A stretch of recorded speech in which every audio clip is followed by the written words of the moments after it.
हाँ, good evening. काफी छुट्टी हो गया नहीं बीच में। कैंसिल हो गया क्लास एक दो। और आज हम लोग बात करने जा रहे हैं एलिप्स के ऊपर सेकंड क्लास में, है ना। पहले क्लास में हम लोगों ने काफी थ्योरीज के ऊपर बात किया। होप सो आज या कल आपके पास वो सारा ऐप पे आ जाएगा, है ना। ठीक है, जो पढ़ाए हैं पीछे वो ऐप में हम डाल देंगे, तो आप वीडियोस लेक्चर देख सकते हैं। जिन लोगों का छूटा हुआ है वो वहाँ पे देख सकते हैं, है ना। तो हम लोग पहले क्लास में इलिप्स के बारे में जितना भी थ्योरीज था उसके सारे थ्योरीज को हम लोग देखें कि कैसे कैसे काम करता है, और काफी टाइम भी लगा उस थ्योरी को हम लोगों को करने में। ठीक है, जबकि सर्कल के थ्योरी को करने में बहुत कम टाइम लगा था। मतलब सर्कल क्वेश्चंस एंड थ्योरी साथ में चल रहा था, बट इलिप्स में हम लोग ऐसा नहीं कर सकते थे। इलिप्स से पहले थ्योरी सीखना जरूरी था, तो हम लोग वहां से थ्योरी को कुछ समझे और सीखे। बेसिकली चलिए थोड़ा सा हम लोग स्टैंडर्ड इक्वेशन ऑफ इलिप्स पे थोड़ा सा और बात कर लें, और फिर हम लोग क्वेश्चन के ऊपर आ जाएंगे। देखिए, कॉम्पिटिशन्स का जो सिलेबस है वो थोड़ा सा इससे अलग होता है। इतना आसान क्वेश्चन नहीं पूछा जाता है जिस तरह से आपको +2 में 11th के एग्जाम से पूछा जाता है। यहाँ पे काफी आसान से होते हैं क्वेश्चन। ठीक है, आप देखिएगा कि इलिप्स में फंडामेंटल हम लोग इलिप्स क्या सीखे कि अगर कोई हॉरिजॉन्टल इलिप्स है, हॉरिजॉन्टल का मतलब हॉरिजॉन्टली थोड़ा सा बड़ा दिखे, और वर्टिकल इलिप्स का मतलब कि वर्टिकली थोड़ा सा बड़ा दिखे। ठीक है, और ये जो लाइन है उसको हम लोग एक्सिस बोलते हैं, और ये भी एक्सिस कहलाता है, लेकिन थोड़ा सा फर्क है। क्या फर्क है? ये बड़ा एक्सिस है, ठीक है, तो इसको हम लोग क्या बोलते हैं? Major axis. ओके, तो ये एक्सिस आपको साफ साफ दिख रहा है कि थोड़ा सा छोटा है कंपेरेटिवली इस एक्सिस के, इस एक्सिस के कंपेरेटिवली छोटा है, तो इसको हम लोग क्या बोलते हैं? Minor axis. अगर आपको ये सेंटर से जो कि 0 है, अगर ए हो और ये बी हो, तो इस एलिप्टिकल शेप्स का जो इक्वेशंस होता है वो x² by A square plus y² by B square is equal to 1 होता है। ऐसे कई बच्चों को हम लोग सर्कल से भी समझा देते हैं इस चीज को, कि आप सर्कल में ये इक्वेशन पढ़ते थे, याद होगा आपको। और सर्कल में आप ये बोलते थे कि ये सेंटर है, अगर आप इसको x मान लें, इसको y मान लें, ये ओरिजिन मान लें, तो आप ऐसा इक्वेशन लिखते थे जहां पे सेंटर 0 0 हो और रेडियस a यूनिट हो। ये भी रेडियस है, ये भी रेडियस है। तो आप देखो ना, x² बाई ए स्क्वायर और y² by B square is equal to ellipse में पढ़ते थे। लेकिन अगर इस रिजल्ट को अगर हम ए स्क्वायर को यहां से नीचे लेकर आए तो ये दोनों को नीचे आ जाएगा।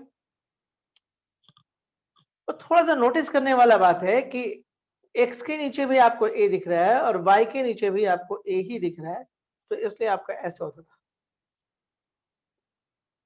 देखिए इस शेप में, देखिए इक्वेशंस को थोड़ा सा कंपेयर अगर करिए तो लगभग एक ही जैसा है। इसमें दिख रहा है कि x के नीचे a है और y के नीचे आपका b है। ठीक है, और ये भी दिख रहा है कि a का जो वैल्यू है वो b से बड़ा है, इसलिए इसको हम लोग हॉरिजॉन्टल इलिप्स बोलते हैं। ये सब सब सारी बात हम लोग पिछले क्लासेस में किए हैं। ठीक है, हम लोग ये भी देखें कि प्रूफ आया कैसे, ये भी हम लोग समझें। तो हम मान के चलते कि आपको थ्योरी आता है, क्योंकि थ्योरी नहीं आएगा तो फिर थोड़ा दिक्कत तो हमको होगा डिस्कशन करने में फिर, है ना। तो लेंथ ऑफ मेजर एक्सिस कितना होगा भाई? तो लेंथ ऑफ, अगर लेंथ ऑफ मेजर एक्सिस की हम बात करें, तो अगर ये a है तो ये भी तो लेंथ में a ही होगा, तो 2a। और लेंथ ऑफ अगर हम माइनर एक्सिस की बात करें, तो अगर ये b लेंथ का है तो ये भी तो b ही लेंथ का है, 2b। फिर आपको एक क्वेश्चन क्या पूछेगा इसमें कि वर्टिसेस क्या है? तो वर्टिसेस हम बोलते हैं इसको, ये वाला जो दिखता है वो वर्टिसेस है। तो अगर यहां से यहां का लेंथ a है तो a0 और ये होगा -a0। तो वर्टिसेस होगा a0 और -a0। ठीक है, चलिए।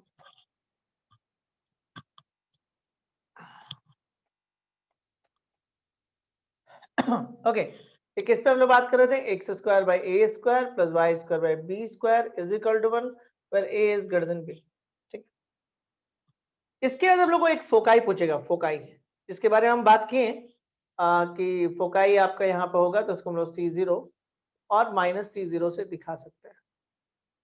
ठीक है, तो फोकाई हो जाएगा C0 और -C0। देखिए प्रॉब्लम क्या होता है कि हम लोगों के पास जो फार्मूला है वो कुछ ऐसा है, इस फार्मूला के हेल्प से हम लोगों को सिर्फ a एंड b ही मिलता है। ठीक है, जैसे मान लीजिए कहीं पर अगर ऐसे लिखा हुआ है एलिप्स का इक्वेशन x² / 16 एंड y² / 9 = 1, तो आप लोग यहाँ समझ जाएंगे कि a का वैल्यू 4 है, b का वैल्यू 3 है। तो इस डाटा से आप क्या क्या निकाल सकते हैं? मेजर एक्सिस का लेंथ, माइनर एक्सिस का लेंथ, क्योंकि डिपेंड करता है वो ए और बी में। वर्टिसेस भी हम पता कर सकते हैं कि वर्टिसेस हमारा क्या होगा।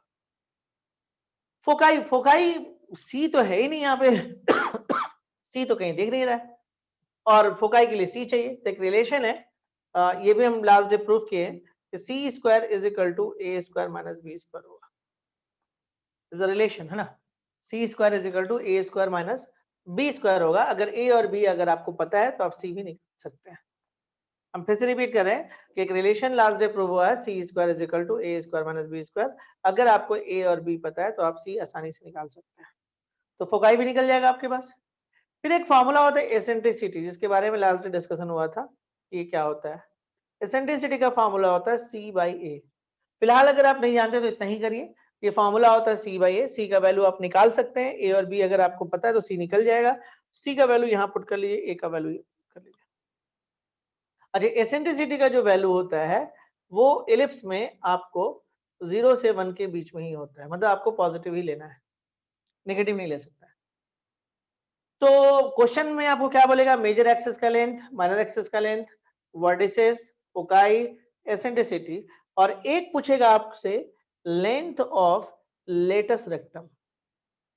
लेटस रेक्टम क्या होता है? एक ऐसा कॉर्ड जो फोकस से जाता है परपेंडिकुलरली, एक ऐसा कॉर्ड जो आपको फोकस से परपेंडिकुलर जाता है, इसको हम लोग लेटस रेक्टम बोलते हैं। तो इसका लेंथ पूछता है, तो ये फार्मूला भी हम लोग लास्ट डे डिफाइन किए थे कि कैसे निकलता है 2b²। मतलब ऐसा, इसमें कोई ऐसा चीज नहीं है जिसके बारे में हम लोग लास्ट डे डिस्कशन नहीं किए थे। तो मोर एंड लेस हम लोग आज क्वेश्चन पे काफी बात करेंगे, और उम्मीद करते हैं कि ये सब चीज आप जानते हैं, ठीक है। और अगर कहीं दिक्कत होगा तो फिर हम लोग क्वेश्चन के जरिए उसको क्लियर करेंगे। ओके, देखते हैं कुछ क्वेश्चंस भी किया जाए।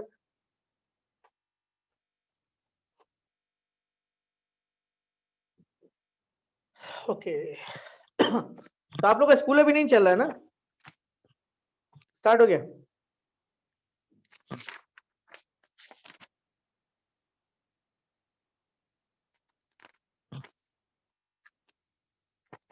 अरे कुछ बोलिए। कुछ नहीं बोलता है लोग, चुपचाप। अच्छा, नहीं है स्टार्ट हुआ।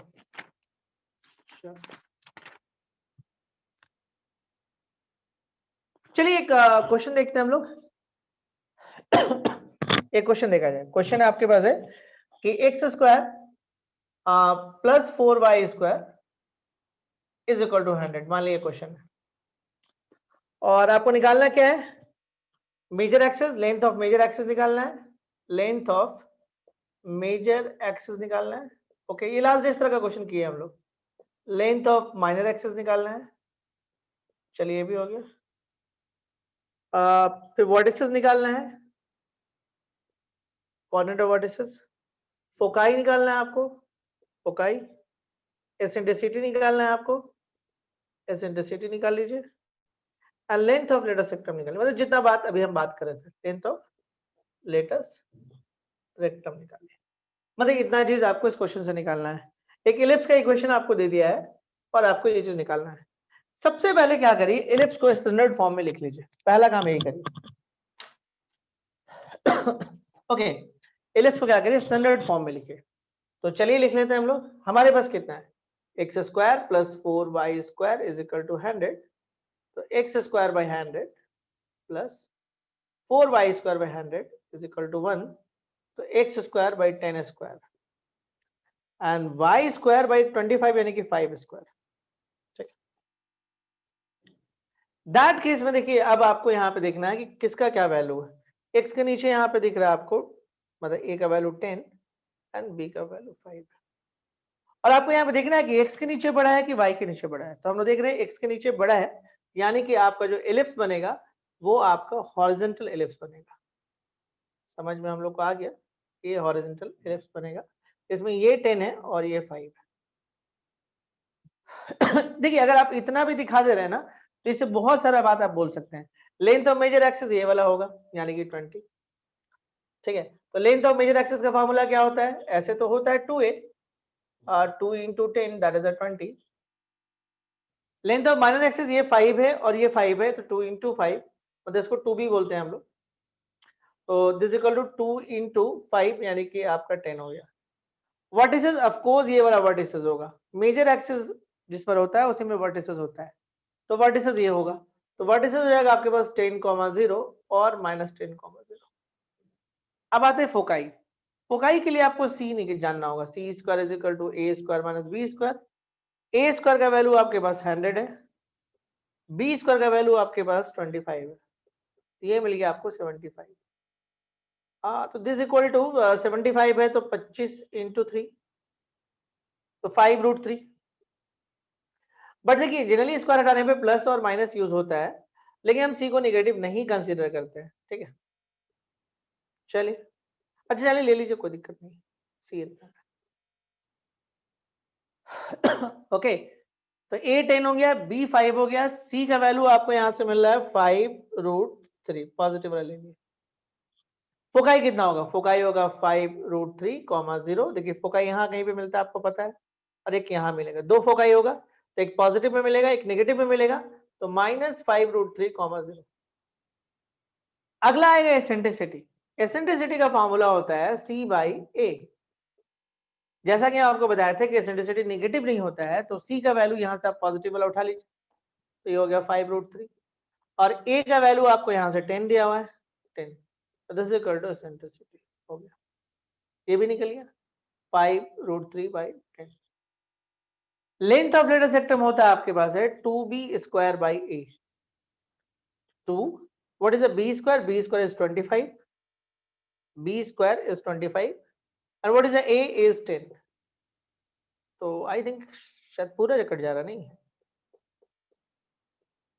5 और दिस इक्वल टू 5। तो हम लोग इसको आराम से निकाल सकते हैं, कोई दिक्कत नहीं हो रहा है कहीं पर भी, ठीक है। लेकिन अभी तक जो हम क्वेश्चन देख रहे हैं वो पिछले दिन भी 2 क्वेश्चन इस पर हम लोग किए थे, आज भी एक किए, तो हम लोग समझे कि कैसे बनेगा। इसमें एक क्वेश्चन हम लोग देखते हैं। देखिए सारा काम फिर से वही करना है जो लिखा हुआ है, लेकिन इस बार थोड़ा सा एलिप्स चेंज हो जाएगा। इस बार एलिप्स जो आपको मिल रहा है वो कुछ ऐसा एलिप्स है, x² 4 okay and y² 36 is equal to 1 ellipse है, दिस एलिप्स। और निकालना क्या है? वो सारा निकालना आपको, ये सारा है length of major axis, length of minor axis, vertices, foci, eccentricity and length of lateral septum। Okay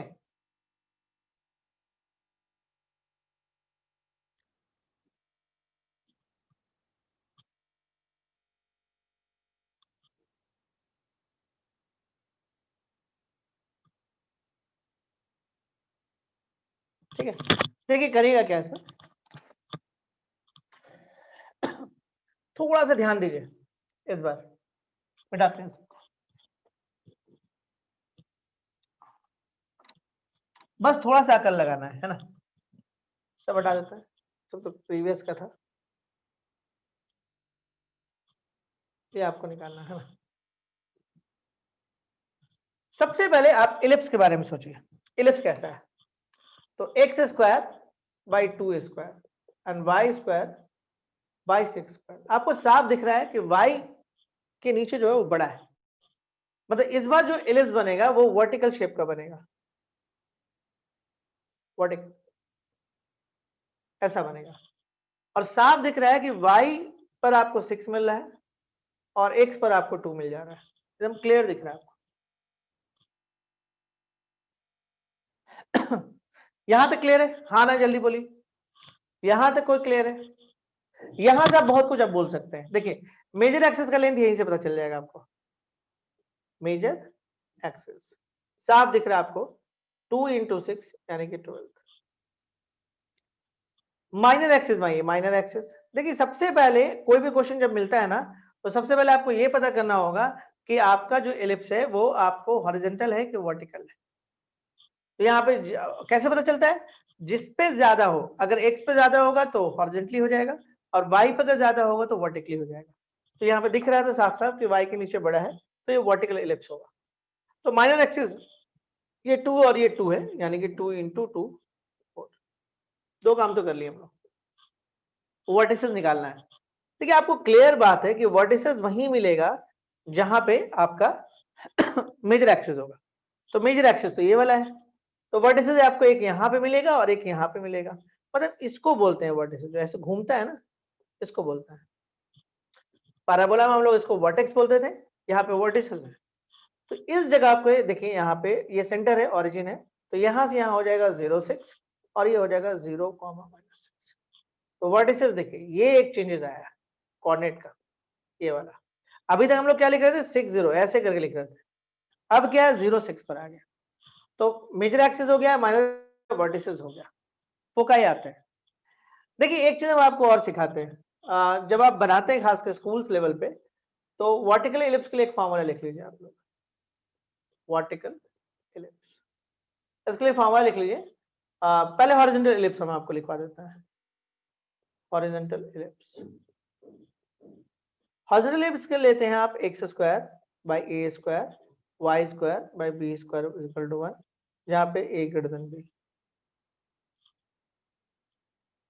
vertical ellipse के लिए क्या करेगा, ध्यान से देखिएगा, x² / b² कर लीजिए एंड y² / a² कर लीजिए = 1, और यहां भी a b से बड़ा होगा।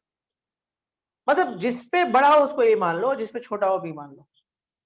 बोलेगा इससे फायदा क्या होगा, इससे फायदा होगा कि फॉर्मूला कोई चेंजेस नहीं होगा, सारा फॉर्मूला आपका एज यूजुअल वैसे ही लिखाएगा। देखिए इस केस में ए का काम ये कर रहा है और बी का काम ये कर रहा है। ध्यान दीजिए वर्टिकल इलिप्स में जिस पे बड़ा हो उसको ए मानो, जिस पे छोटा हो उसको बी मान लो। इससे फायदा होगा कि जब आप c² वाला निकालिएगा ना, तो ये चेंजेस नहीं होगा। c² का फॉर्मूला होता है a² - b², और इस बार a और b है, तो a² हो जाएगा आपके पास 36 और b² हो जाएगा आपके पास 4, ये हो जाएगा 32।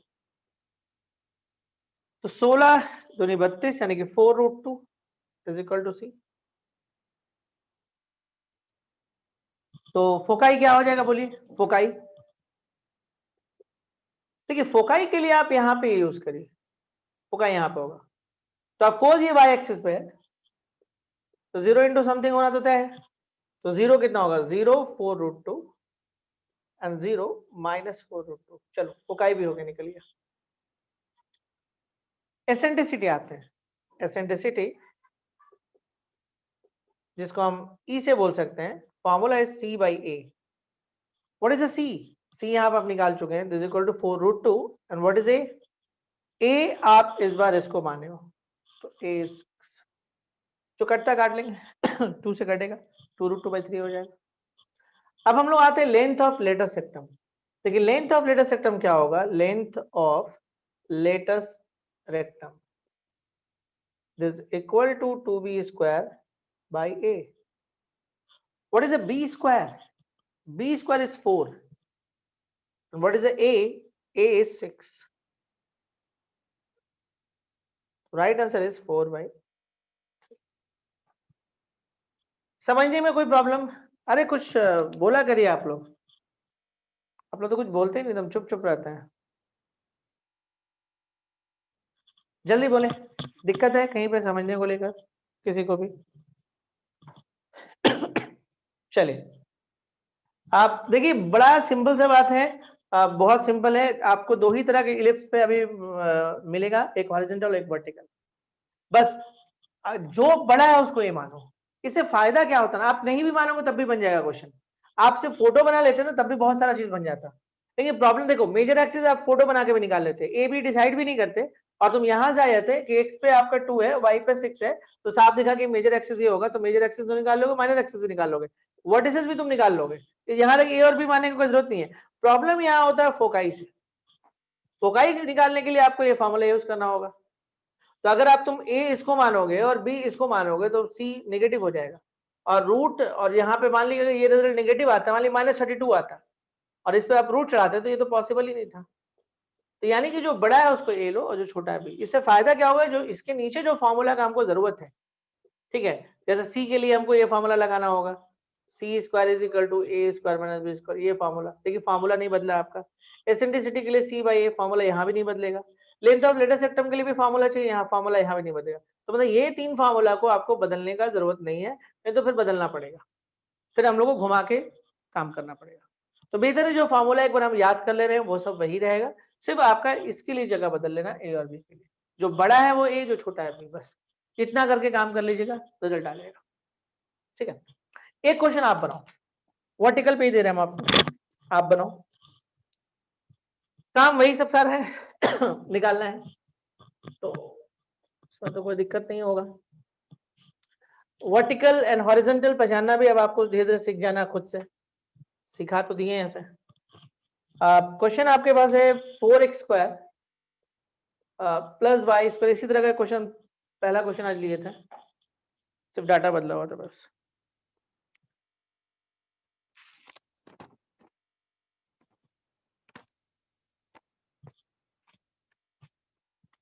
देखिए पिछला क्लास जो हम थ्योरी पढ़ाए थे ना, अगर आप थ्योरी नहीं भी पढ़े हैं तो वो थ्योरी नहीं आएगा, जो आना यही आएगा जो हम कर रहे हैं आज।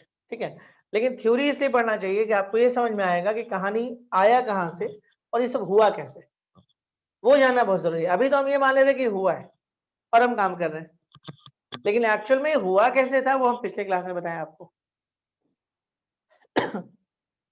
सबसे पहले इसको स्टैंडर्ड फॉर्म में आप ले आओ, 4x square plus y square by 100 is equal to 1। तो x स्क्वायर के साथ 25 एंड y स्क्वायर के साथ 100, तो x square by 5 square and y square by 10 square is equal to 1। साफ दिख रहा है कि a का वैल्यू यहाँ पे 5 और b का वैल्यू यहाँ पे 10। ना ना ना, गलत गलत गलत, जो बड़ा है उसको ये लो, a is equal to 10 and b is equal to 5। Actually हम जो बनाते हैं ना, हम ऐसे नहीं बनाते हैं, मेरे बनाने का तरीका थोड़ा अलग है, लेकिन हम आपको ऐसे सिखा रहे हैं, इसलिए कभी कभी हम भी गलती लिख सकते हैं। हम बनाते हैं, हम सी वर्ड ही नहीं यूज करते, हम देखो हम ए कॉमा ई यूज करते हैं हमेशा, जो आप लोग फोकस के लिए जिसको हम सी कॉमा जीरो आपको पढ़ा रहे हैं ना, तो हम ये यूज करते हैं। अब बोले ये क्या है, तो देखो एसेंट्रिसिटी आप क्या पढ़े थे, सी बाई ए, तो सी का वैल्यू कितना हो जाएगा ए, तो आप फोकाई के लिए क्या करते हो, सी जीरो, तो हम सी जीरो ना लिखे ए कॉमा जीरो लिखते हैं। मतलब हम ये मानते हैं कि अगर एक इस तरह का चीज है, अगर ये ए कॉमा जीरो है तो ये जो होगा ना ए कॉमा जीरो होगा, हम सी कॉमा जीरो नहीं लेते हैं। इसलिए कई बार हम भी थोड़ा थोड़ा यहाँ पे आप लोगों को बताने टाइम बेसिक्स एलिप्स में थोड़ा सा गड़बड़ कर देते हैं। ठीक है अगर हम बड़ा छोटा लेके नहीं बनाते हैं, जब हम कॉम्पिटिटिव पढ़ाएंगे तो आपको दिखाएंगे कि वो ज्यादा आसान पड़ता है जैसे हम सोचते हैं। खैर ठीक है, 8 है B5 है, फोटो बना लिया करो, फंडामेंटल लेवल पे फोटो बनाना से बहुत हेल्प हो जाता है। फोटो बन गया, बड़ा कौन है यहाँ पे 10, y के नीचे छोटा कौन है 5, मेजर एक्सिस तो आपको ऐसे मिल जाएगा। तो लेंथ ऑफ, चलो मेजर एक्सिस, पूरा मेजर एक्सिस होता है तो 20, length of minor axis,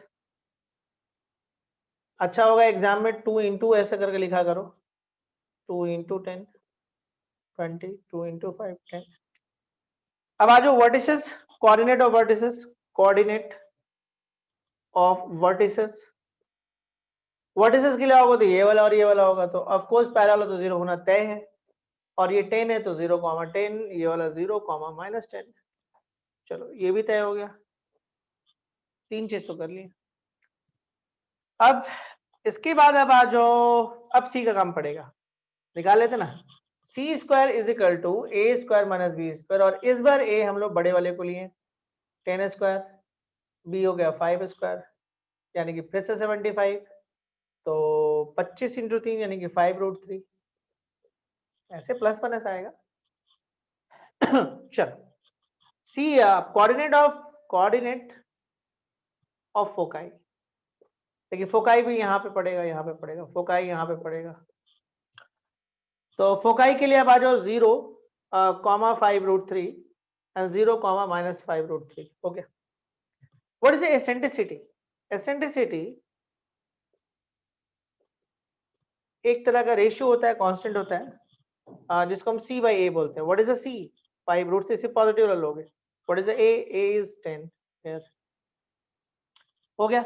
length of latus rectum आ जाओ। लेंथ ऑफ लेटेस्ट रेक्टम आ जाओ, is equal to 2b square by a. B का काम करेगा इस बार 5 इंटू 5 स्क्वायर एंड ए का काम करेगा यहाँ पे 10। काट छाट कर लोगे आ जाएगा 2 5 5 लो।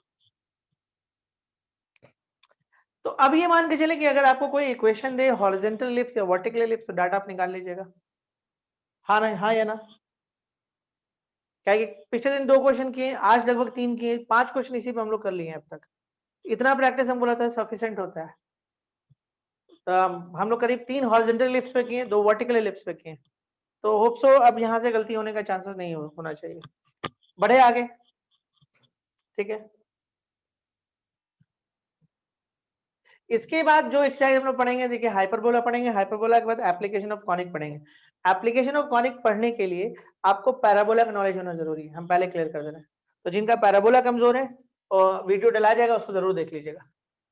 सर्कल का जरूरत नहीं पड़ता है ना, एप्लीकेशन ऑफ कॉनिक पढ़ने के लिए सर्कल का जरूरत नहीं पड़ता है, तो सर्कल आप थोड़ा बाद में भी पढ़ सकते हैं। पैराबोला देख लीजिएगा और एलिप्स तो हम लोग कर ही रहे हैं, और पैराबोला एक ही क्लास तो पढ़ाए हैं, ठीक है।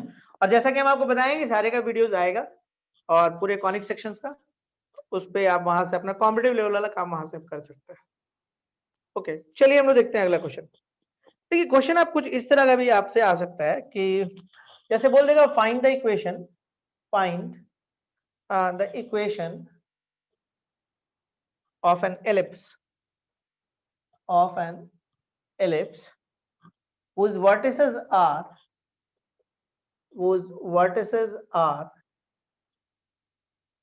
plus minus 5,0 and foci at plus minus 4,0। देखिए मतलब आपको इलिप्स का इक्वेशन निकालने के लिए बोलेगा। अभी तक क्या कर रहा था, इलिप्स का इक्वेशन दे देता था और आपको कुछ डाटा निकालने के लिए बोलता था, लाइक मेजर एक्सिस का लेंथ, माइनर एक्सिस का लेंथ, वर्टिसेस, फोकाई, ये सब करता था। अब रिवर्स ऑर्डर में क्वेश्चन है, मतलब आपको कुछ दे देगा, वर्टिसेस, फोकाई कुछ भी दे देगा और आपको इलिप्स निकालना होगा।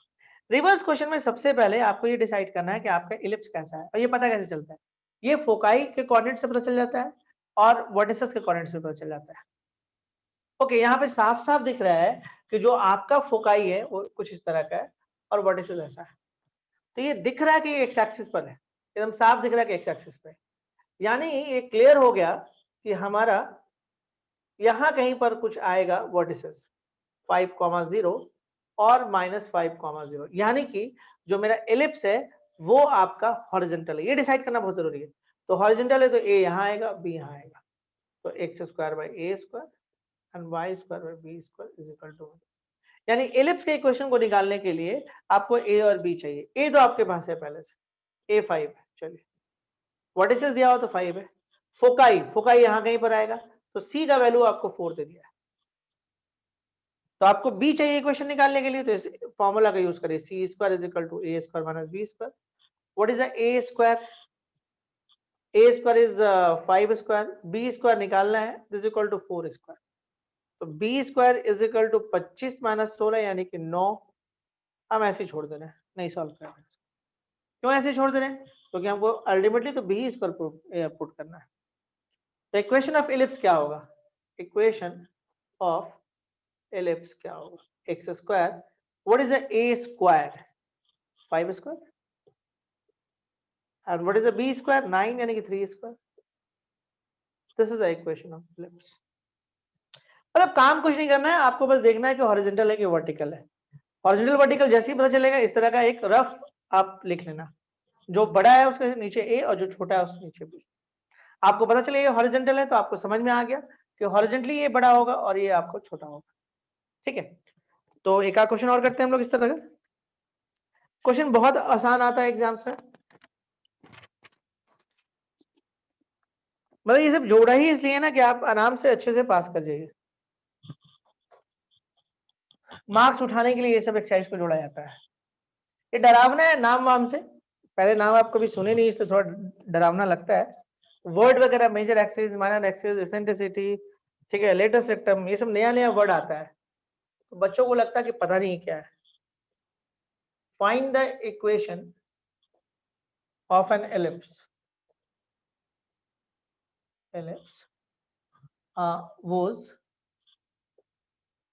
foci are plus minus 4,0. Okay, and the eccentricity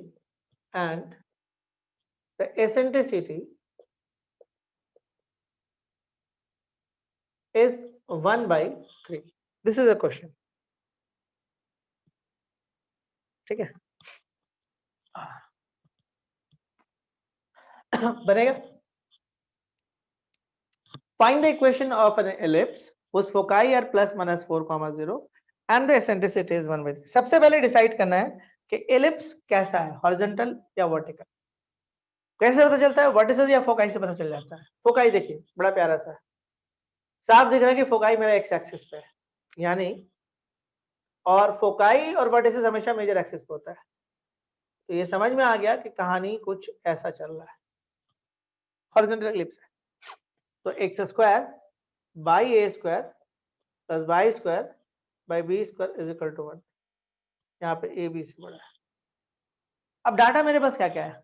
foci तो हमारे पास है, तो सी का वैल्यू हम लोग को दिया हुआ है 4. चलो, लेकिन हम लोग को चाहिए ए और बी. चलो एक और चीज दिया, एसेंट्रिसिटी जो है आपको 1/3 दे दिया है. अच्छा, एसेंट्रिसिटी क्या होता है ना, एसेंट्रिसिटी जो है, एसेंट्रिसिटी का फॉर्मूला होता है सी बाई ए. अब ऐसा नहीं कि यहाँ पे 1/3 लिख दो और सी का वैल्यू 1 और ए का वैल्यू 3, ऐसा नहीं करना है, ये गलत हो जाएगा, ये तो रेशियो है. तो एसेंट्रिसिटी होता है सी बाई ए, तो यहाँ पे सी बाई ए रख लो और यहाँ पे 1/3 कर लो. तो सी का वैल्यू हम लोग देखते हैं इन टर्म्स ऑफ ए, ऐसा कुछ आएगा. ठीक है, चलिए यहाँ तक हो गया. देखिए टारगेट फिर से रिपीट करें, ए और बी है. तो अब एक काम हम लोग और कर सकते हैं, बहुत सही काम है, देखिए यहाँ से निकल भी जाएगा हम लोग का. एक काम और कर सकते हैं, यहीं से कर लेते हैं. सी का वैल्यू आपको 4 दिया हुआ ऑलरेडी. ठीक है, यहाँ पे 4 पुट कर लो, यहाँ पे ए पुट कर लो, ये 1/3 हो गया. तो ए को तुम इस तरफ ले आओ और ये मेरे को साफ दिख रहा है 12 हो गया. ए का वैल्यू 12 आ गया, निकल गया. कुछ नहीं किया, एसेंट्रिसिटी का फॉर्मूला रखे. एसेंट्रिसिटी हम लोग को दिया हुआ था 1/3, मतलब ये दिया हुआ था और सी भी दिया हुआ था, यहाँ से ए निकल गया. बी निकालने के लिए हम लोग ये डाटा यूज कर सकते हैं, C square is equal to A square minus B square. क्यों? क्योंकि ए मेरे पास है और सी भी मेरे पास है. सी का वैल्यू हो जाएगा 4 स्क्वायर, ए का वैल्यू हो जाएगा 12 स्क्वायर माइनस बी स्क्वायर. तो बी स्क्वायर हो जाएगा 12 स्क्वायर मतलब 144 minus 16. I think this is equal to 128.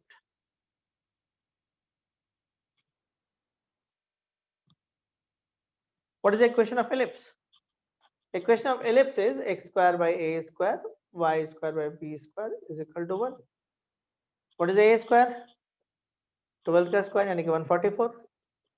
अब b स्क्वायर कितना है? 128. तो x square by 144 and y square by 128 is equal to, this is answer.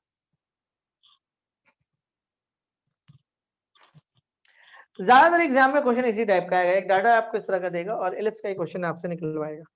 ज्यादातर चांसेस इसी तरह के क्वेश्चन के आने का है.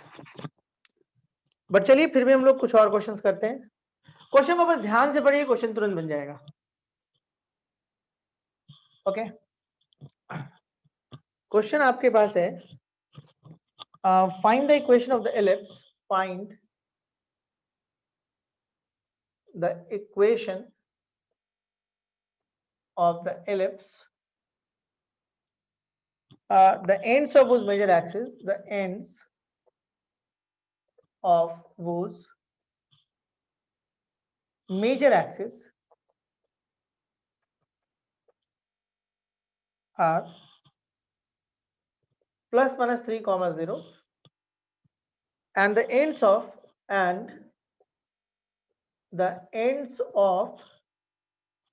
whose minor axis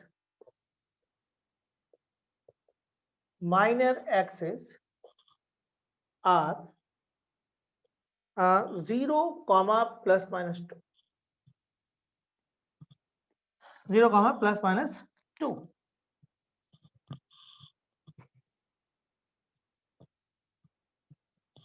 ये क्वेश्चन, ये बहुत आसान है, जल्दी से बनाइए।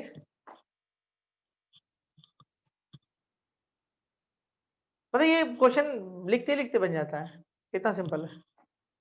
Find the equation of the ellipse the ends of whose major axis are plus minus 3, 0 and the ends of whose minor axis are 0, plus minus 2.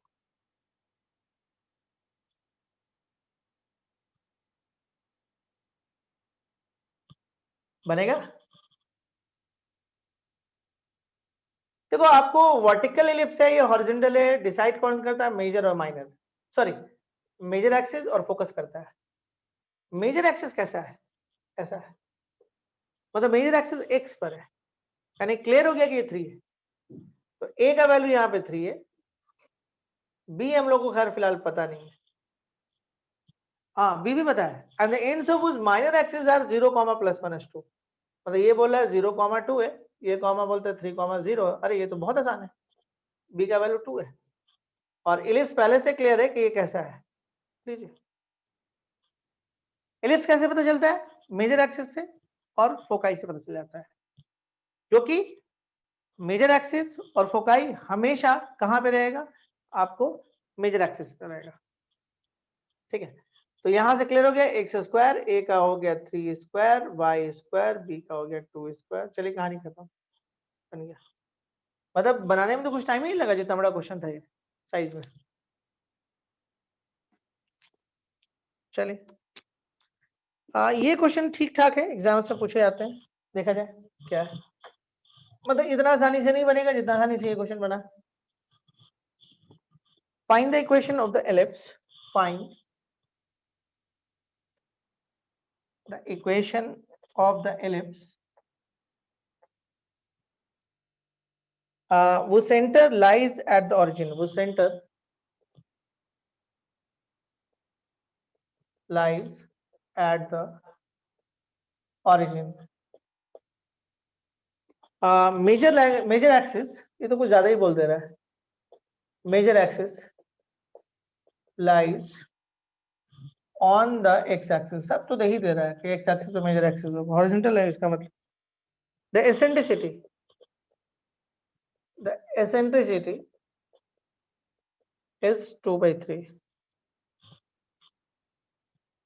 and the length of later septum and the length of later rectum is 5 units। अच्छा, इसलिए इतना बोला है ना कि क्योंकि इस बार आपको मेजर एक्सिस या फोकाई में से कुछ दिया नहीं है, तो इसलिए आपको इतना डाटा दे दिया गया। क्या लगता है बनेगा ये क्वेश्चन?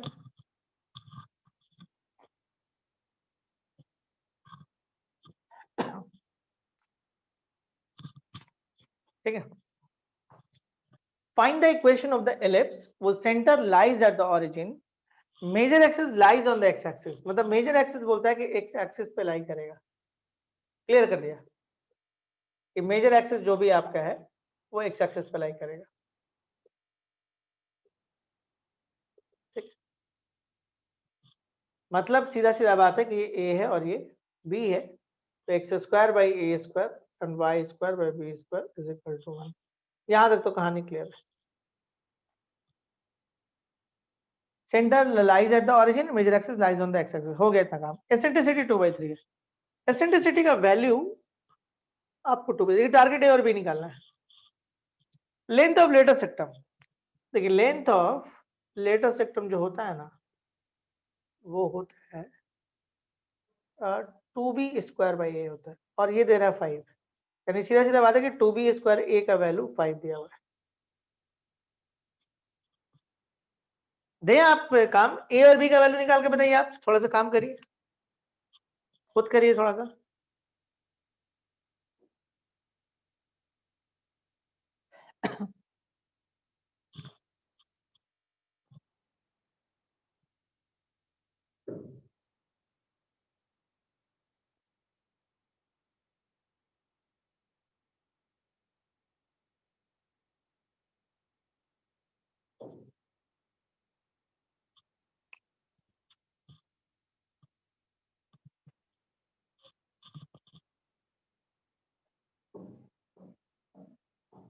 एसेंट्रिसिटी 2/3 है ना। देखिए एसेंट्रिसिटी का वैल्यू कितना दे रहा है आपको, c/a, और ये दे रहा है 2/3। इसका ये बिल्कुल मतलब नहीं है कि c का वैल्यू 2 और a का वैल्यू 3, ये नहीं होगा, है ना, रेशियो है। चलिए कोई बात नहीं। और यहां से आपको एक वैल्यू दे रहा है 2b²। एक काम करते हैं, c का वैल्यू हम निकालते हैं इन टर्म्स ऑफ a। चलिए, और ध्यान से देखिए 2b² / a = 5 दिया हुआ है, तो हम एक काम और करते हैं, b² का वैल्यू निकालते हैं 5a/2। चलिए देखिए c का वैल्यू भी a के टर्म में और b का वैल्यू भी a के टर्म में निकाले हुए हैं।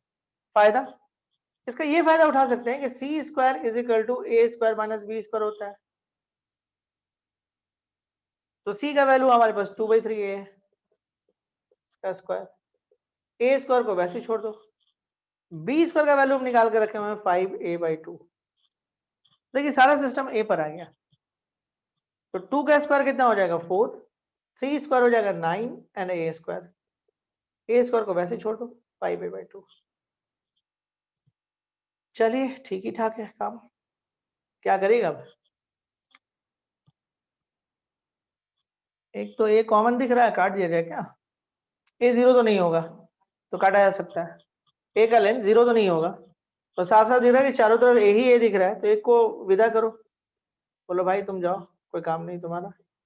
ये हो गया a - 5/2। चलो, तो 5/2 को आप इधर कर दो, ओके, एंड a - 4a/9, कभी कभी कुछ ज्यादा ही हो जाता है टकला, नहीं, 9a - 4a/9, तो 5/2, 4 5 5a/9, ये 5 से 5 गया घूमने, तो a का वैल्यू आ गया 9/2। चलिए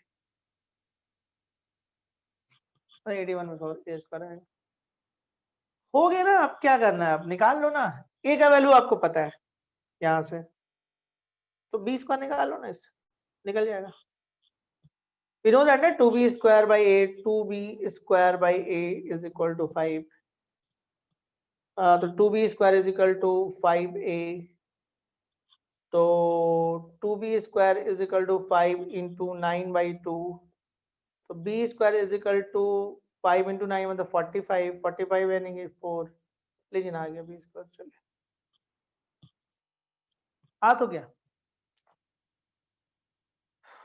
ठीक है। अब कुछ बचता क्या है, b² का वैल्यू 45/4 यहाँ रख दो, और a का वैल्यू आपके पास 9/2 यानी 81/4, a² यहाँ रख दो, काम बन गया और क्या, ठीक है। कोई दिक्कत कहीं पर भी।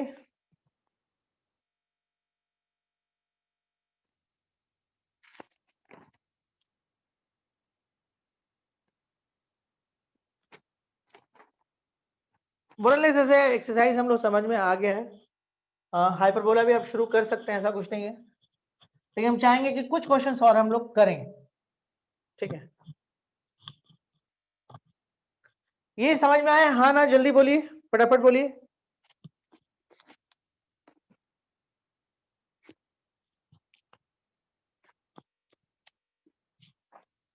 चलिए ठीक है, 2-3 लोग तो जैसे बराबर मैसेज करते हैं वो लोग किए, अब बाकी वही काम कर रहे हैं जो करते हैं हमेशा। हाँ इस बार किए, कुछ ज्यादा लोग किए।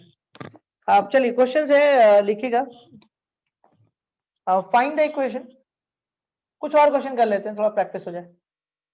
Find the equation of the ellipse. देखिए ज्यादा पढ़ने का जरूरत नहीं है, जब कॉम्पिटिटिव वाला हम वीडियो डालेंगे उसके बाद आप अच्छे से पढ़िएगा, अभी उतना ही पढ़िए जितना स्कूल का आपका एग्जाम्स निकल जाए, उस फोकाई। और जैसा कि हम बताएं आपको कि जब आप 12th में आते हैं तो सारा कुछ सिस्टमेटिक होता है, हर चैप्टर के साथ आपको कॉम्पिटिटिव मिलते जाएगा। And the length of whose major axis whose minor axis is 16th। चलिए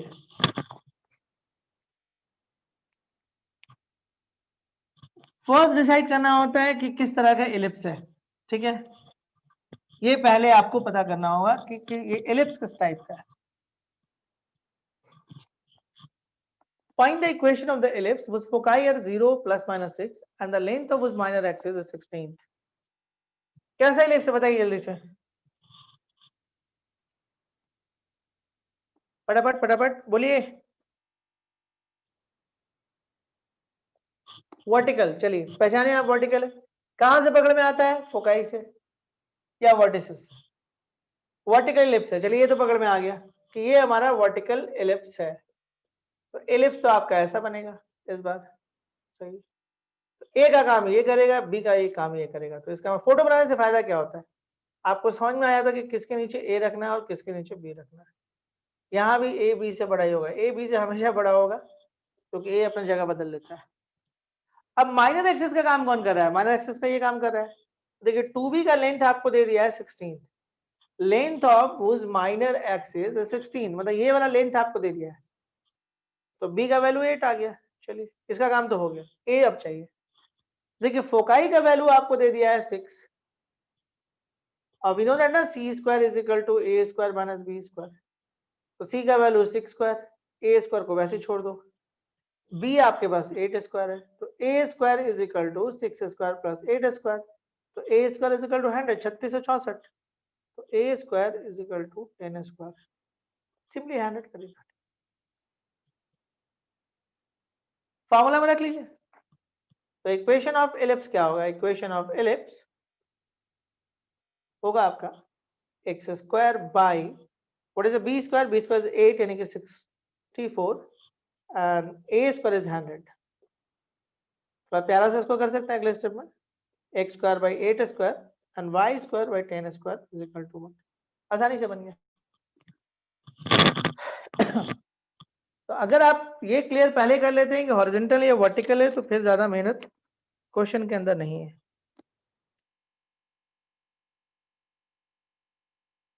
ठीक है,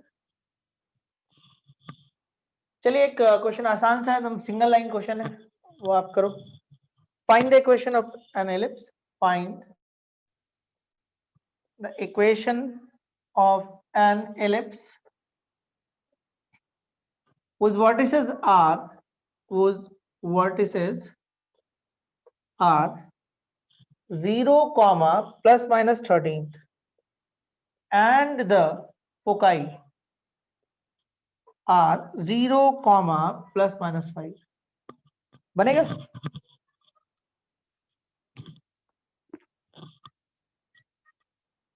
One of the easiest question।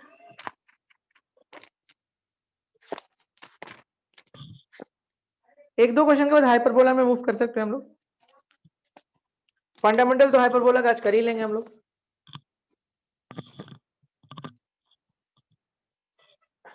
Next class हम लोग का वेडनेसडे होगा, कल ले क्लास।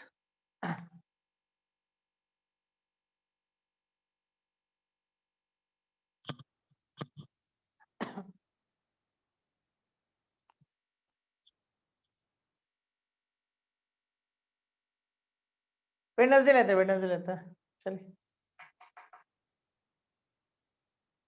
ज्यादा बचा नहीं है, 8-10 दिन में पढ़ा देंगे सब, स्कूल के हिसाब से कुछ बचा हुआ नहीं।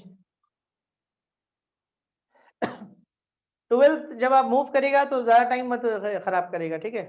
इस बार कोविड की वजह से बहुत सारा मौका मिला है बहुत लोगों को, अगली बार नहीं आएगा, अगली बार सारा कुछ टाइम पे होगा, तो घूमिए फिरिएगा ज्यादा तो फिर दिक्कत होगा।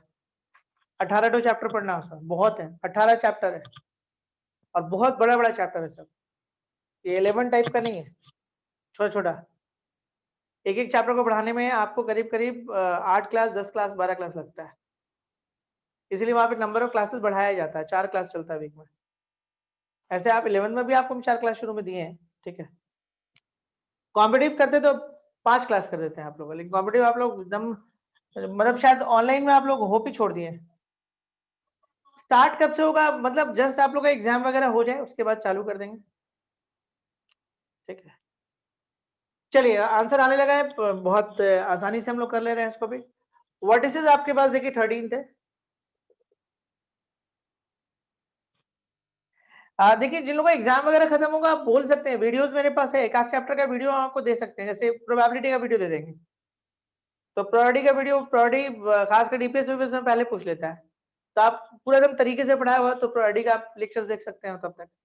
मान लीजिए ऑफलाइन ऑफलाइन तो हो जाएगा, मान लीजिए स्टार्ट होने में थोड़ा सा टाइम अगर लग रहा है तो तब तक आप प्रायोरिटी अपने से बनाइए, ठीक है।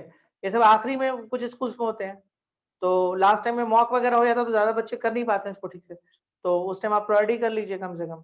सारा एकदम ढंग से लेक्चर्स दिया हुआ है, एक एक लेक्चर ढंग से दिया हुआ है, 16-17 लेक्चर है, तो काफी लेक्चर्स उस पर पड़ा हुआ है, तो आप आराम से उसको देख सकते हैं, ठीक है। और उसके बाद जब फिर स्टार्ट हो जाएगा क्लासेस तो फिर हम लोग शुरू से पढ़ेंगे जैसे पढ़ते हैं। तो ये तो बन जाना चाहिए। उस वर्टिसेस आ रहे हैं, वर्टिसेस देखिए साफ साफ दिख रहा है कि इस बार फिर कहानी ऐसी ही कुछ बना है, तो यानी ए का काम कर रहा है ये, बी का काम ये कर रहा है, तो x square by B square and y square by A square is equal to 1। चलिए, तो वर्टिसेस दिया हुआ है, तो ए का वैल्यू आपको दे दिया 13, फोकाई दिया हुआ सी का वैल्यू 5 एंड बी का वैल्यू हो गया 12। देखिए कमिंग सेशन में एक फायदा आपको ये होगा ना कि वीडियोस अवेलेबल है, सबसे अच्छा बात ये। तो किसी का कुछ उल्टा सीधा चैप्टर आया ना टर्मिनल्स में तो मैनेजेबल है, हम देंगे नहीं ऐसे, और सिंगल सिंगल बच्चों को वीडियो डालेंगे। इस बार जैसे ग्रुप में डाल देते हैं ना, ऐसे नहीं डलाएगा। जैसे मान लीजिए किसी एक बच्चे को चाहिए, किसी के स्कूल में आ रहे हैं, उन्हीं को सिर्फ देंगे वो वीडियो, क्या आप देखिए, सभी को नहीं बांटेंगे झूठ मूठ का। हम लोग जैसे पढ़ते हैं क्लासेस ऑफलाइन वैसे ही पढ़ेंगे तरीके से। जहाँ पे लगेगा कुछ क्लासेस में लगता है कि हम लोगों को नहीं, अब बच्चे बहुत इंटरेस्टेड नहीं है कॉम्पिटिटिव पढ़ने के लिए, तो वीडियोस बना हुआ है, तो लास्ट का 2-3 वीडियोस दे देंगे कि बाबू ये सब देख लो, बाकी सारा लेक्चर तो क्लास में डाला ही हुआ है। तो वो वीडियो को उस तरह से इस्तेमाल करना है, वीडियो को ऐसे नहीं इस्तेमाल करना है कि हाँ वीडियो देख लो, वो तो फिर बेकार हो जाएगा, मतलब मजा भी नहीं आएगा फिर, ठीक है। या किसी का ऐसा चैप्टर आ रहा है जो मान लो हम नहीं पढ़ाए हैं और उनको पढ़ना जरूरी है, तो दैट टाइम एक आध चैप्टर से आपको प्रोवाइड कर दिया जाएगा। ओके चलिए, यहाँ पे 813 है, सी का वैल्यू आपके पास 5 है, तो of course c square is equal to A square minus B square. तो ए का वैल्यू कितना हो जाएगा 13, ठीक है, और सी आपके पास 5 स्क्वायर है, तो B square is equal to 13 square minus 5 square, तो B square is equal to 144। चलिए हो गया, और क्या। फिगर ऐसे बनेगा, ए है बी है, मतलब एक्स के नीचे आपका बी एंड वाई के नीचे आपका ए, तो ये आएगा, तो x square by 144 and A square is 13, तो 169 बन गया। आसान क्वेश्चन था, कुछ खास नहीं था, बस पहचानने का तरीका क्या होता है, फोकाई और वर्टिसेस से पकड़ में आ जाता है। 2 क्वेश्चन और इस पे कराएंगे बस, सिर्फ 2 क्वेश्चन और। आप क्वेश्चन है, find the equation of the ellipse, find, आप ही बनाओ इसको, find the equation of the ellipse for which E is equal to 4 by 5 and whose vertices are, and whose vertices are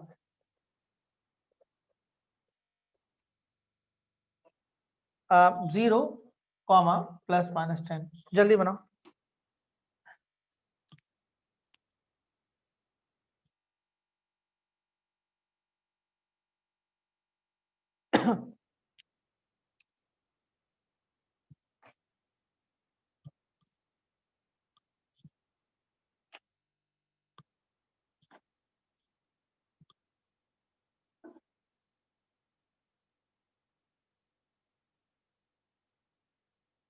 first we check किस type of ellipse है ना, सबसे पहले हम लोग को यही चेक करना है कि इलिप्स किस टाइप का है, ये पहला काम है।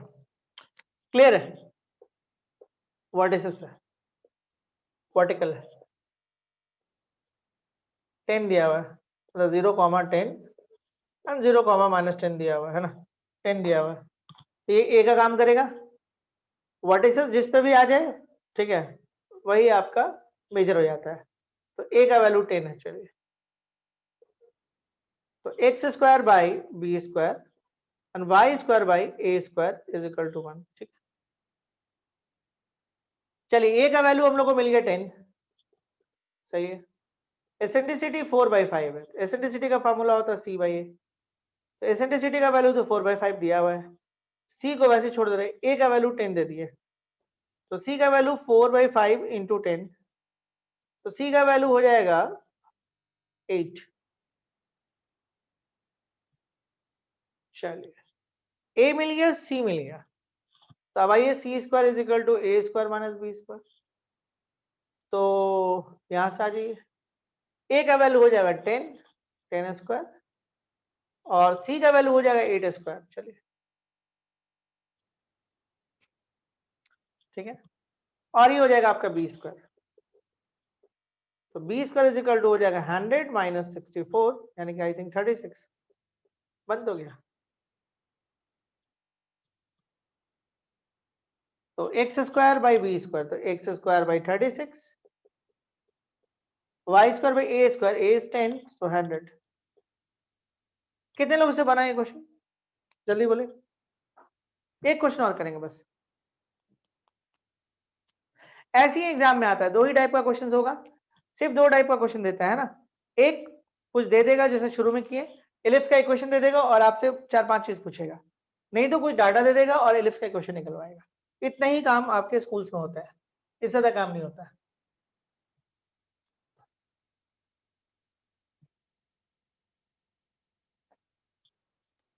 अब चलिए लास्ट क्वेश्चन देखते हैं एलिप्स के अंदर, है ना। क्वेश्चन है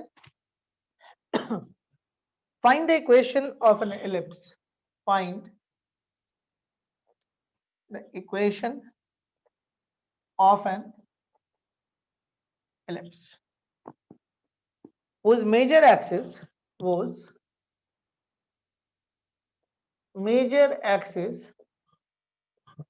lies on the x-axis and which passes through the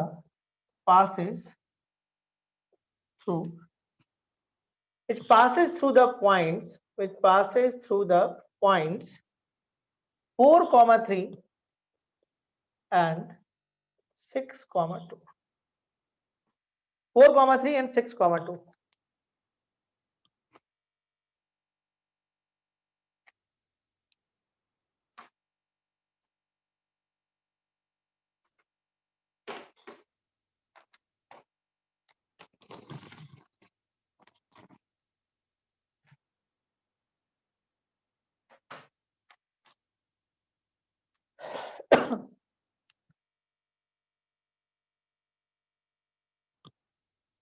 क्या लगता है क्वेश्चन बनेगा?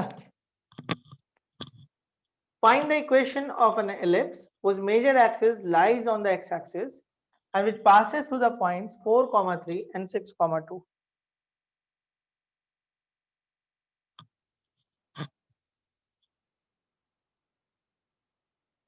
सबसे पहले एलिप्स डिसाइड करना होता है कि वे किस टाइप का एलिप्स है।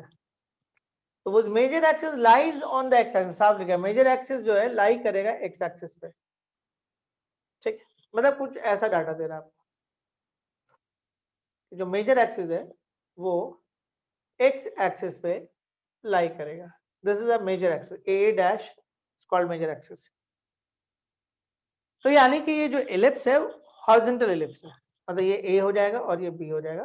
तो रफली जो एलिप्स का इक्वेशन होगा वो x square by A square plus y square by B square is equal to 1 होगा।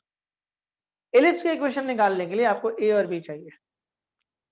यहां तक तो किसी को समझने में दिक्कत नहीं आना चाहिए। Find the equation of an ellipse whose major axis lies on the x-axis and which passes through the point 4, 3 and 6, 2. ठीक है, सबसे पहले ये डिसाइड किए कि एलिप्स किस तरह का है, और एक बार जब ये डिसाइड हो गया तो उसके बाद आगे बोलता है कि दो पॉइंट ऐसा है जो आपका एलिप्स के ऊपर है 4, 3 एंड 6, 2। देखिए टारगेट क्या है, ए और बी को निकालना। तो इसका मतलब है कि ये पॉइंट एलिप्स के इक्वेशन को सेटिस्फाई करेगा। तो हम बोल सकते हैं 4, 3 लाई ऑन एलिप्स। तो इसका ये मतलब हुआ कि 4 यहां पे आ जाएगा, ओके, 4 आपका यहां आ जाएगा,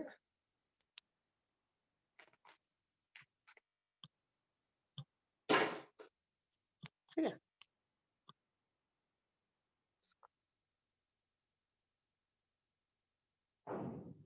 तो 16th by a square plus 9 by b square is equal to 1। अब फिर हम ये भी बोल सकते हैं कि जो 6, 2 also lie on ellipse। ये पॉइंट में तो इलिप्स पर है, तो इसको भी पुट कर लो। 6 का square by A square and 2 का square by B square is equal to 1, तो 36 बाई ए square and 4 by B square is equal to 1। देखो टारगेट ए स्क्वायर और बी स्क्वायर ही निकालना है, ए या बी या ए स्क्वायर या बी स्क्वायर, ये निकालना है। तो इस तरह का क्वेश्चन तुम जानते हो कहां बनाया हो? 10th की क्लास में।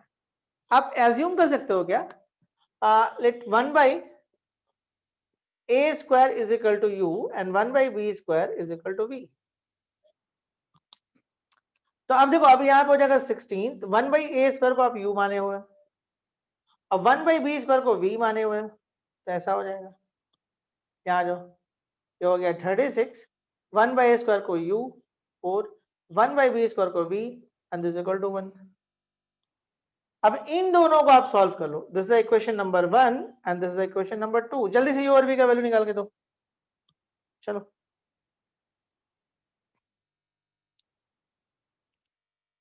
u और v मिल गया तो मतलब u को यहां रख देंगे, a स्क्वायर मिल जाएगा हम लोग को।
u का वैल्यू निश्चित निकाला है 1/76।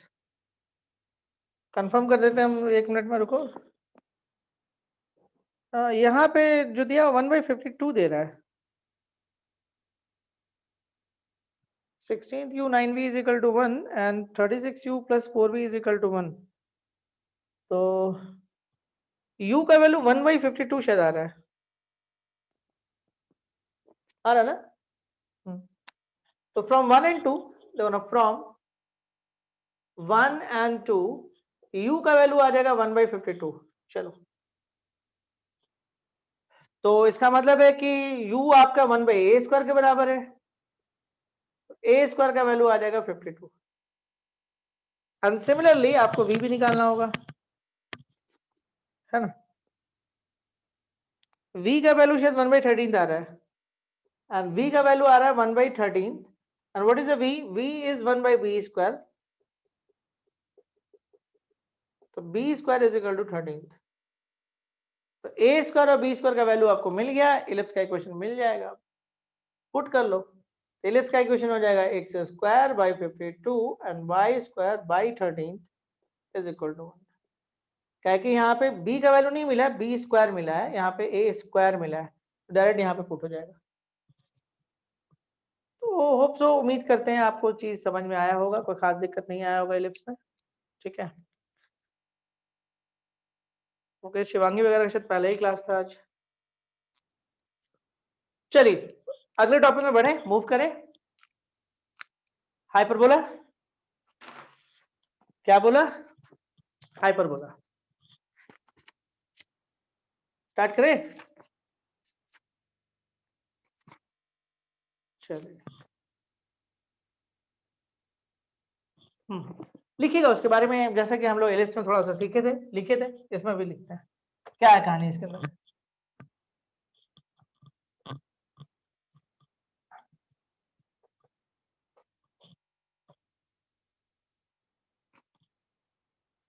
Okay, topic is hyperbola. Hyperbola, ठीक है? आपको याद होगा कि अच्छा मैं डेफिनेशन लिख दे फिर हम उसको समझा देते हैं। Hyperbola it is a set of all points, it is the, लिख लो फिर समझा देते हैं, it is the set of all points in a plane, all points in a plane, the difference of whose distances, the difference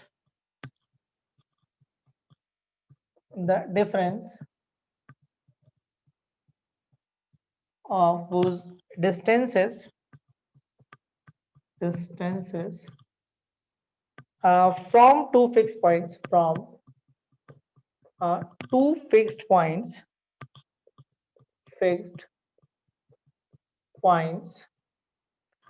in the plane is a constant,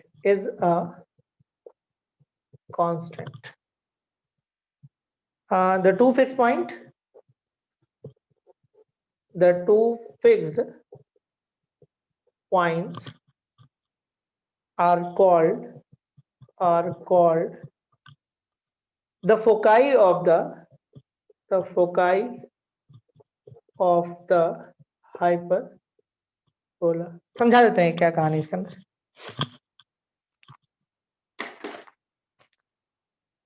okay देखिए यहाँ पे hyperbola पे बात हो रहा है। हाइपरबोला पे बात करने से पहले हम थोड़ा सा वापस एलिप्स पे आएंगे। आपको याद होगा एलिप्स में हम लोग एक कहानी सीखे थे कि देखिए एलिप्स, पैराबोला, हाइपरबोला, सर्कल सब लोकस होता है, ठीक है। तो मतलब वो एक मूविंग पॉइंट है जो घूमते घूमते कुछ बनाता है। जैसे यहाँ पे देखिए एलिप्स हम लोग क्या सीखे थे कि एक ऐसा मूविंग पॉइंट जिसका दो फिक्स्ड पॉइंट से डिस्टेंस हमेशा क्या होगा, सेम होगा। देखिए एलिप्स में क्या सीखे थे हम लोग कि एक ऐसा मूविंग पॉइंट, ठीक है, जहां से ये दो फिक्स्ड पॉइंट है, ये फिक्स पॉइंट है ना, फिक्स है, ये हिलेगा नहीं, ये घूमते रहेगा। तो एक ऐसा मूविंग पॉइंट जहां से दो फिक्स पॉइंट के डिस्टेंस का जो सम है वो कांस्टेंट आएगा। बाद में हम लोग को पता चला था कि ये 2a होगा, ये हम प्रूफ किए थे, ये वाला चीज हम प्रूफ किए थे, ये कांस्टेंट 2a के बराबर होता है। लेकिन फिलहाल जो डेफिनेशन है वो अब 2a नहीं लिखता है, वो कांस्टेंट लिखता है। मतलब ये घूम यहां पे भी आएगा ना, तो यहां से इसका जो डिस्टेंस है, इसका सम करोगे तो आपको वही कांस्टेंट आएगा। मतलब ये जो शेप दिख रहा है इसमें कहीं पर भी आप ले लो, यहाँ आप ले लो, तो यहां से इसका जो डिस्टेंस होगा, मान लो p यहां हो गया तो pf plus pf dash constant आएगा। तो ऐसा बहुत सारा प्लेन पे पॉइंट था, बहुत सारा इनफाइनाइट पॉइंट था, और जब सारे को हम मिलाएं तो एक इलिप्टिकल शेप बन गया। तो यही इसका डेफिनेशन बना कि वैसा पॉइंट जहां से इस दो फिक्स पॉइंट के डिस्टेंस का सम कांस्टेंट आए वो इलिप्स दे देगा। उसी तरीके से वो भी, it is a set of all points in a plane. देखो it is a set of all points in a plane, the difference of those distances from two fixed point in the plane is a constant। मतलब इस बार कहानी कुछ ऐसा बनेगा। देखो देखिए इसको हम लोग कॉम्पिटिटिव जब देखिएगा तो उसका थोड़ा सा मजा अलग आ जाएगा, लेकिन अभी आपको ये देखना चाहिए। देखिए ये जो फिगर आपको दिख रहा है वो हाइपरबोला का है, ये इसका सेंटर है, ये जो दिख रहा है ये सेंटर है। ये कहीं पर भी एक आध पॉइंट होगा, कहीं पर भी, यहाँ पे हो, यहाँ पे हो, यहाँ पे हो, यहाँ पर हो, मतलब ये जो शेप दिख रहा है इसमें कहीं पर भी हो सकता है, ठीक है, ठीक है। फोकस कहाँ होगा, यहाँ कहीं होगा अंदर में, और दूसरा कहाँ होगा, यहाँ कहीं। वो थोड़ा सा अजीब लगेगा देखने में आपको, लेकिन लगने दीजिए, क्या कर सकते हैं, ठीक है। देखिए यहां से ये फिक्स पॉइंट है और ये फिक्स पॉइंट है, तो यहां से ये जो डिस्टेंस है और यहां से ये जो डिस्टेंस है, मतलब P F minus P F dash this equal to 2a, ये भी होता है बट फिलहाल कांस्टेंट ही लिख लीजिए। जो कि बाद में ये साबित हो जाएगा कि ये जो है वो 2a के बराबर है, ये बाद में साबित हो जाएगा। अच्छा, देखने से बच्चों को ये नहीं लगेगा कि सर ये तो हमारा बड़ा दिख रहा है, ये छोटा दिख रहा है, ये बड़ा दिख रहा है, तो इसीलिए आपको देखिएगा कई जगह पे मॉड वर्ड इस्तेमाल कर देता है। कोई लड़ाई झगड़ा नहीं इसमें। अब मेरे को क्या पता कौन बड़ा है कौन छोटा है, तो हम भी नहीं जानते, ठीक है। तो निगेटिव आने का संभावना बना रहता है, तो इसलिए उसके लिए एक मॉड डाल दिया जाता है। बट सिंपल सा बात है कि इसमें कहीं पर भी मान लीजिए यहाँ पे आप कोई पॉइंट ले लीजिए, तो यहां से ये डिस्टेंस और ये डिस्टेंस का जो डिफरेंस है वो आपका कांस्टेंट आएगा कहीं भी। मतलब इस पे आप कोई भी पॉइंट ले लीजिए और ये कोई भी पॉइंट ले लीजिए, ये सब लैब प्रूफ है सारा। मतलब इसको हम लोग नहीं दिखा सकते हैं कि ये कैसे हुआ या किस तरह से बना, ये सारा लैब प्रूफ है, ठीक है। तो हायर मैथमेटिक्स जब आप पढ़िएगा तो ये सब जैसे आप कई चीज फिजिक्स में साबित करते हैं दिखाते हैं, तो उसी तरह से मैथमेटिक्स में भी आगे ये सब आपको खुद से करने का मौका मिलेगा, ठीक है। ज्योमेट्रिकली इस तरह का चीज आप शेप्स बनाइएगा, बहुत सारे एक्सपेरिमेंट करिएगा, तो आपको दिखने लगेगा कि ये ऐसा होता है, ये रिजल्ट ट्रू है, ये आपको आगे फ्यूचर में देखने को मिलेगा। होप सो, उम्मीद करते हैं कि ये सब चीज आपको समझ में आया होगा। आया कि नहीं आया? जल्दी बोलिए, हाँ ना जल्दी बोलिए। तो एक रिलेशन हम लोग ये आया पीएफ, आपको याद है कि जब हम एलिप्स पढ़े थे तो सारा रिजल्ट इसी से लेकर आए थे, याद करिए। तो हाइपरबोला का सारा रिजल्ट हम इसी से लेकर आएंगे। डिफरेंसेस बस इतना ही है। इसमें क्या था कि आपका ये कांस्टेंट था। जो लोग एलिप्स का पहला क्लास नहीं किए, आज वीडियो चला जाएगा, आप उस वीडियो को देखिए, ठीक है। वहां से आपको बहुत सारा कंसेप्ट बनेगा जो कि हाइपरबोला में यूज हम लोग करेंगे, ठीक है। ये प्रूविंग कभी आता नहीं है एग्जाम्स में। चलिए, यहां तक तो हम लोग सीख गए। मतलब यहाँ पे एडिशन वर्क करता है, यहाँ पे सब्ट्रैक्शन आपका वर्क करेगा। PF minus PF dash is equal to constant. चलिए मिटाते हैं इसको। Okay, so it is the set of all points in a plane, the difference of whose distances from two fixed point in the plane, the difference देखिए लिखा of whose distances from two fixed points in the plane is a constant. The two fixed point are called the foci of the hyperbola. इसी को हम लोग foci बोलते हैं। जो fixed point होता है ये foci कहलाएगा। फोकस होता है ऐसे, बट दो है इसलिए फोकाई हो जाएगा। ये वाला जो पार्ट है आपको वर्टिसेस कहलाता है। सिंगल होता है, पैराबोला में सिंगल होता है तो इसको हम लोग वर्टेक्स बोलते हैं। पैराबोला में ये वर्टेक्स कहलाता है और ये फोकस कहलाता है। बट एलिप्स में क्या होता है, दो बनता है। देखिए यहाँ पे दो वर्टिसेस, दो वर्टेक्स है इसलिए वर्टिसेस, दो फोकस है इसलिए फोकाई। हाइपरबोला में वही बात हो रहा है, दो वर्टिसेस बन रहा है, दो वर्टेक्स है इसलिए वर्टिसेस, और यहां पे आपका दो फोकस है इसलिए फोकाई। एक रफ आइडिया हम लोग हाइपरबोला का थोड़ा सा ले लिए। चलिए, अच्छा इसको हम लोग थोड़ा सा उस सिस्टम से भी समझाते हैं। पैराबोला पढ़ाने टाइम एक बात बोले थे, उसको हम फिर से बात दोहरा देते हैं थोड़ा सा। पैराबोला में आपको बोले थे कि अगर कोई फिक्स लाइन हो, फिक्स लाइन इसको डायरेक्ट्रिक्स बोलते हैं, और कोई एक फिक्स पॉइंट हो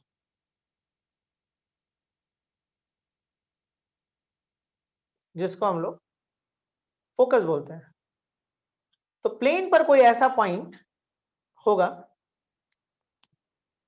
मान लीजिए इसको हम एफ नाम दे दिए, और ये जो है फिक्स पॉइंट है, ये आपका मूविंग पॉइंट है। तो पैराबोला पे एक कंसेप्ट सीखे थे कि भाई ये जो मूविंग पॉइंट से फिक्स पॉइंट का डिस्टेंस और ये फिक्स लाइन का जो डिस्टेंस है इसको एम ले लेते हैं। अगर हम इसका रेशियो लें तो आपको ऐसा कुछ मिलता है P F by P M, तो वो कांस्टेंट मिलता है। ये हम लोग कहाँ पढ़े थे, पैराबोला के अंदर। फिर से हम रिपीट कर रहे हैं, एक फिक्स लाइन है, ध्यान दीजिएगा, एक फिक्स पॉइंट है। फिक्स लाइन को हम डायरेक्ट्रिक्स के नाम से बोलते हैं और फिक्स पॉइंट को हम लोग फोकस बोलते हैं। तो ऐसा पॉइंट है मान लीजिए प्लेन पर, ठीक है, कोई ऐसा पॉइंट है, मूविंग पॉइंट है, जहां से इस पॉइंट का डिस्टेंस और इस लाइन के डिस्टेंस का जब हम रेशियो लेते हैं तो हमेशा वो कांस्टेंट आता है। और उस कांस्टेंट को हम क्या बोलते हैं, ई। ये ऐसे देखा जाए तो तीसरी बार बोल रहे हैं हम। पैराबोला में बोले, एलिप्स में बोले, एंड नाउ हाइपरबोला। इसी को हम लोग एसेंट्रिसिटी बोलते हैं। इसी रेशियो को एसेंट्रिसिटी बोला जाता है। ये जो रेशियो है ना, इसी रेशियो को हम एसेंट्रिसिटी बोलते हैं। पीएफ बाई पीएम आपका क्या होगा? कांस्टेंट होगा। ये जो रेशियो है इसको हम लोग क्या बोलते हैं? एसेंट्रिसिटी। अब देखिए कांस्टेंट तो है, लेकिन रेशियो जानते हैं तीन तरह का हो सकता है। क्या हो सकता है? जैसे हम आपको दिखाते हैं। अभी फिलहाल देखने से थोड़ा सा फील आ रहा है कि ये दोनों बराबर है। हो सकता है यहाँ पे हम ये घूमते घूमते यहाँ पहुंच गया, तो देखिए देखने से फिर फील हो रहा है कि ये और ये बराबर है। फिर ऐसा कोई और जगह होगा, मान लीजिए यहाँ पे ऐसे हम कर लिए, देखिए फिर ऐसा फील हो रहा है यहाँ पे ऐसे कर लिए, देखने से लग रहा है कि ये और ये बराबर है। मतलब ये जो मूविंग पॉइंट घूमते घूमते घूमते घूमते ऐसे आया, देखिए ऐसे आ रहा है। देखिए यहाँ पे हम पॉइंट ले ले रहे हैं, देखिए देखने से ऐसा फील हो रहा है कि दोनों बराबर है। देखिए ये और ये लग रहा है बराबर है। हम यहाँ पे ले ले रहे पॉइंट, देखिए देखने से ऐसा फील हो रहा है कि लगभग बराबर है। तो हम देख रहे हैं कि ये कुछ ऐसा फिगर है जहाँ पे बराबर बराबर दिख रहा है देखने से।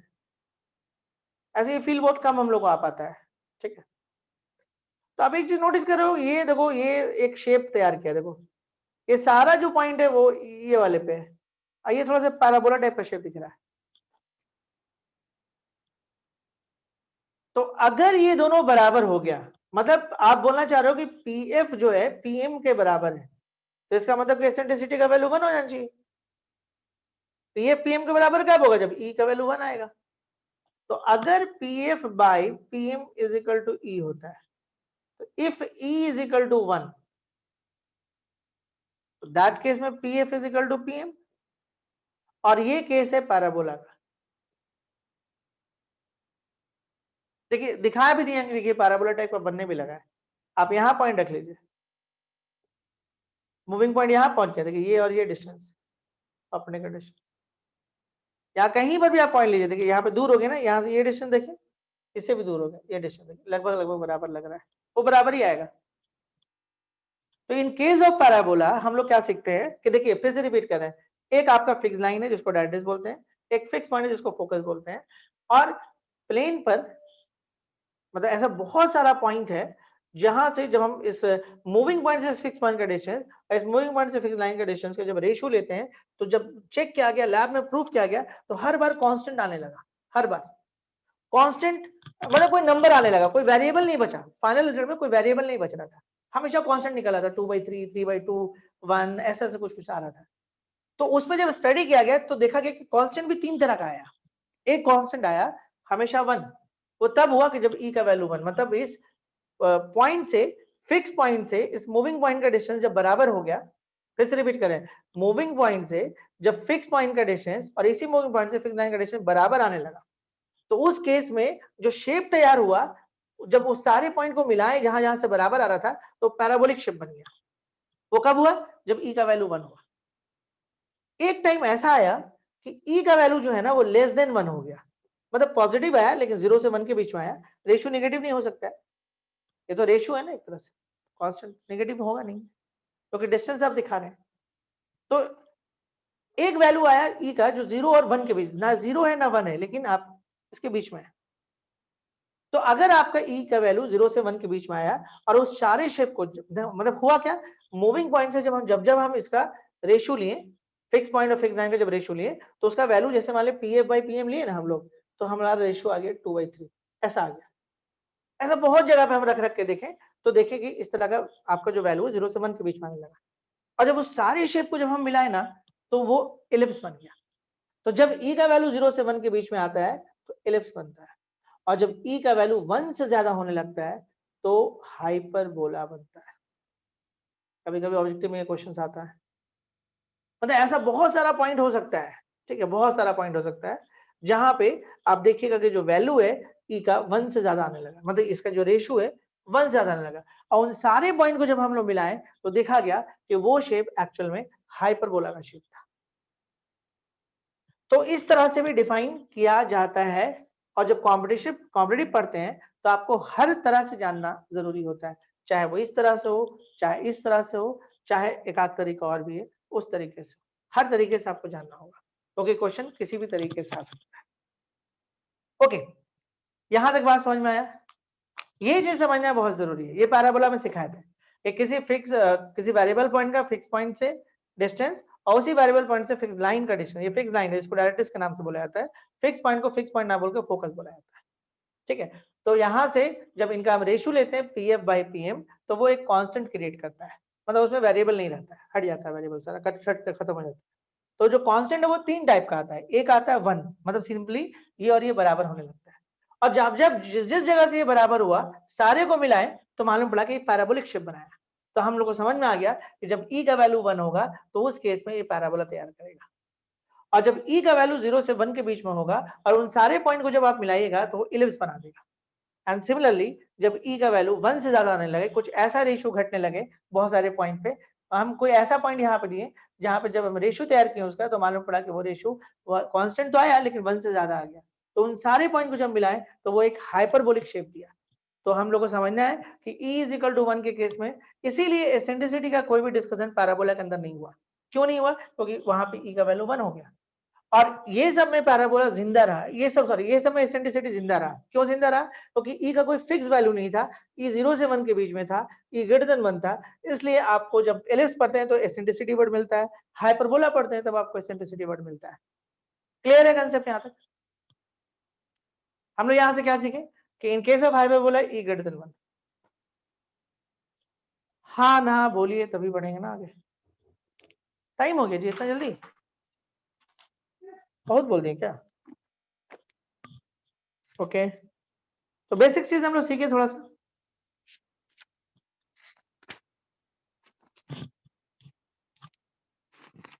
ठीक है, चलिए थोड़ा सा और बात करते हैं, थोड़ा सा और, ज्यादा नहीं।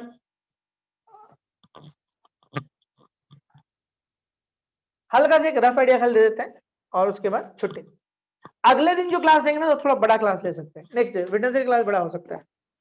कोशिश करेंगे हाइपरबोला सिंगल डे में निपटा दें, कुछ है नहीं इसके अंदर ऐसा, निपट सकते हैं, ठीक है। मतलब आप स्कूल लेवल पे आते हैं तो कुछ नहीं रहता है, और यही कॉम्पिटिटिव में करेगा तो 5-6 क्लास तो एकदम चाहिए हर बात को समझने के लिए। और कॉम्पिटिटिव तभी पढ़ सकते हैं जब आप स्टडी लाइन अच्छे से करके बैठिए, बिना स्टडी लाइन को अच्छे से करके कॉम्पिटिटिव हवा नहीं लगेगा, ये कहाँ जा रहा है कहाँ नहीं। हमारे पड़ा हर बार हमको साइड में जाके बताना पड़ रहा है, बाबू देखो यहाँ से आया यहाँ से आया, थोड़ा बहुत सर्कल में हम लोग झेले थे, याद करिए। स्टैंडर्ड क्वेश्चन को जहां थोड़ा सा बढ़ाने की कोशिश की वो दिक्कत आने लगा था हम लोग को।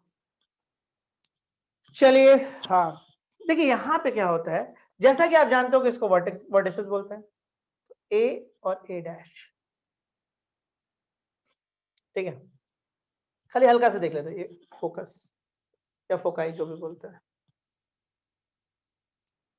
देखिए यहाँ पे भी आपको जानते हैं एलिप्स हाइपरबोला का एक इक्वेशन देगा और आपसे क्या निकालने बोलेगा मालूम है? आपसे बोलेगा एक्सेस का लेंथ निकालो। जानते हो इसको क्या बोलते हैं? जब इलिप्स लेते थे ना, इलिप्स लेते थे तो देखो तुम पैक हो जाते थे, पैक पैक हो गए तुम, अब तुम बाहर नहीं आ सकते हो, ये पैक हो गया, और इधर से भी पैक हो गया आप। ये बड़ा है, ये छोटा दिख रहा है आपको, ये सेंटर है ना, ये बड़ा ये छोटा है, तो इसको बोलते थे मेजर और इसको बोलते थे माइनर। यहाँ पे तो इधर तो कुछ दिख भी रहा है, इधर तो हवा नहीं लग रहा क्या हुआ, तो इसलिए यहाँ पे मेजर और माइनर नहीं होता है। देखो इस एक्सिस को नाम बोलते हैं हम लोग, ये जो एक्सिस है ट्रांसवर्स एक्सिस, ट्रांसवर्स एक्सिस, जिस एक्सिस के रिस्पेक्ट में वो घूमा है वो ट्रांसवर्स एक्सिस, और ये एक्सिस का नाम देते हैं हम लोग कंजुगेट एक्सिस। इसमें अपने से एक हम बी और बी डैश ले लेते हैं खुद से,